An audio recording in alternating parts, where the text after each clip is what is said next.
शेतकरी मित्रांनो, मी Dinkar Nagare, Shri विघ्नार्थ agro services व ॲग्री.कॉज यूट्यूब चॅनलमध्ये सर्वांचे स्वागत करत आहे. बऱ्याच दिवसानंतर आपला हा व्हिडिओ येत आहे.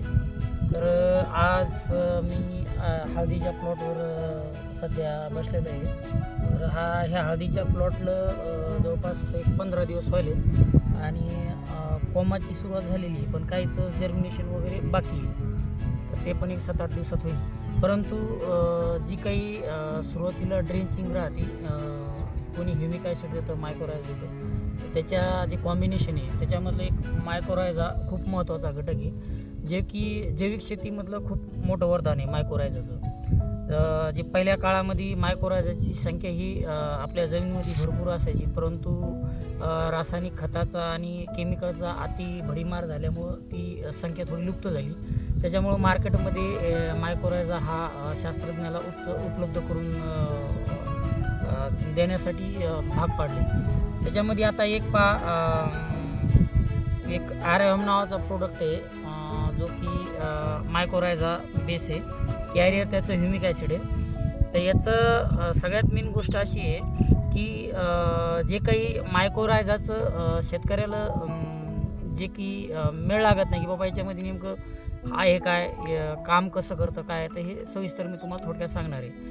तर शेतकरी मित्रांनो, हा पाऊच फक्त 100 ग्रॅमचा आहे. 100 ग्रॅम हा मायक्रोरायझा ह्युमिक ॲसिडसोबत आपण ड्रेंचिंग करून सोडू शकतो.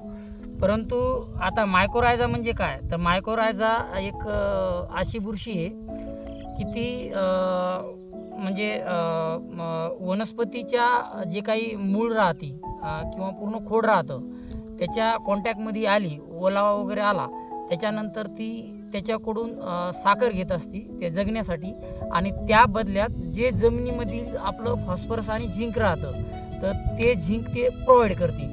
आणि हे दोन घटक मुळी वाढवण्यासाठी खूप महत्त्वाचे असतात. तर हे सगळं तुमच्या त्याचे एक काउंटिंग युनिट राहतो, त्याला IP म्हणतात.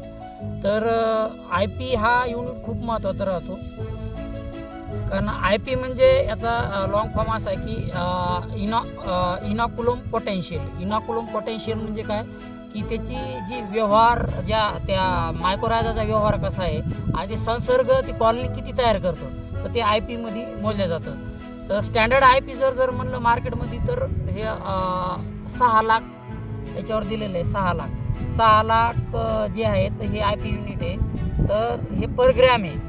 म्हणजे आता हे 100 ग्रॅम आहे. एका ग्रॅममध्ये तुम्हाला 1 ग्रॅम जर याच्यातला जर क्वांटिटी घेतली तर याच्यामध्ये तुम्हाला मायक्रोरायझाचे 6 लाख स्पोर वगैरे तुम्हाला भेटतील, असं याच्यामध्ये दिलेलं आहे. आता तुम्हाला कॅमेरासमोर आता ह्या हळदीचं प्लांट आहे आणि ही मुळी आहे. तर आता ज्यावेळेस समजा ह्या प्रोडक्टची क्वांटिटी याच्यामध्ये जाईल, याच्यामध्ये गेल्याच्यानंतर पाण्याद्वारे, आता याचा कार्यक्रम असा आहे की तुमचं हे पावडर फॉर्ममध्ये जोपर्यंत याचं पाण्याच्या कॉन्टॅक्टमध्ये, ओलावाच्या कॉन्टॅक्टमध्ये येत नाही तोपर्यंत ॲक्टिव्ह होत नाही, म्हणजे सुप्त अवस्थेत असते, म्हणजे मेल्यासारखीच असते. जोपर्यंत म्हणजे ज्यावेळेस तुमची कॉन्टॅक्टमध्ये येईल ओलाव्याच्या, तोपर्यंत ही ॲक्टिव्ह होईल. याच्याकडून, ह्या मुळीकडून, ह्या खोडाकडून ही काय घेईन, शुगर घेईन, म्हणजे साखर घेईन, आणि त्याच्यानंतर त्याच्या बदल्यामध्ये जे काही आजूबाजूला तुमचं फॉस्फरस पडलेलं असेल किंवा याच्यामध्ये पण जे असेल तर याला फास्ट देण्याचं काम करतं. आणि याला दिल्याच्या नंतर मग ॲटोमॅटिक फॉस्फरसचं लेवल वाढतं, आणि लेवल वाढलं की मुळी वाढली की तुमचं वाढ पण वाढते, म्हणजे प्लांट पण वाढते. तर अशा प्रकारे ह्या RFMचं किंवा बाकीच्या कोणत्याही मायक्रोरायझा तुम्ही यूज करू शकता.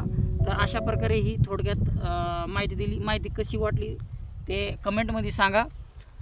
धन्यवाद.